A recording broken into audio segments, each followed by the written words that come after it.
Everybody welcome to my channel law from 15। आज हम पढ़ने वाले industrial dispute act 1947। Industrial dispute act पढ़ने से पहले हम जान लेते हैं इंडस्ट्री है क्या।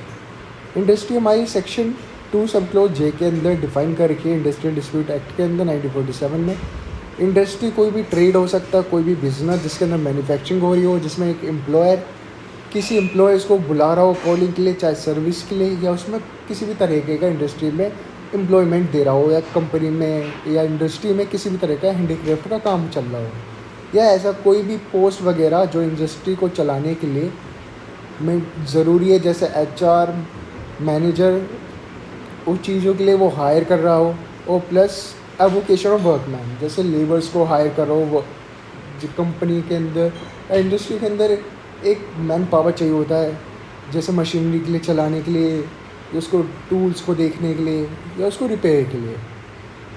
Bangalore water supply versus R Rajappa, ये केस हमें बताता है कि इंडस्ट्री के अंदर क्या चीज़ें आती है, कौन सी चीज़ इंडस्ट्री के अंदर नहीं आती है।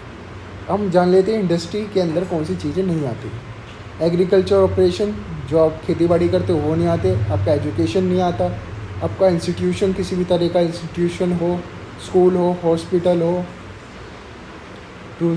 ट्यूशन सेंटर हो, ये सब चीज़ें इंडस्ट्री के अंदर नहीं आती है। इसी चीज़ को एक लेके केस लो है, धनंजय राजगिरी वर्सेस वर्कमैन। अब जान लेते हैं इंडस्ट्रियल रिलेशन।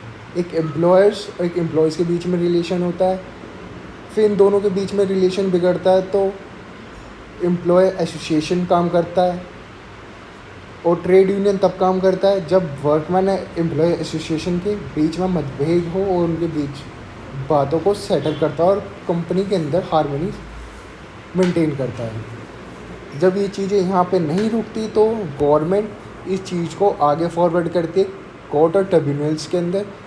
हमारे कोर्ट हो गए high court, district court, labour court, tribunal, NGT वगैरह, ये सब चीज़ें आती हैं।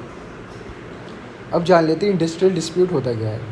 कोई भी ऐसा डिस्प्यूट जो एक एम्प्लॉयर्स और एम्प्लॉयज़ के बीच में हो, या एक एम्प्लॉयर्स और वर्कमैन के बीच में हो, चाहे वर्कमैन और वर्कमैन के बीच में क्यों ना हो, which is connected to employment, वो एम्प्लॉयमेंट से कनेक्टेड होना चाहिए और नॉन एम्प्लॉयमेंट से भी, और कोई भी ऐसा रीज़न जो इनके बीच में डिस्प्यूट हो, उसके चक्कर में इंडस्ट्री का हार्मनी डिस्टर्ब हो, ये सब चीज़ें इंडस्ट्रियल डिस्प्यूट्स के अंदर आती है।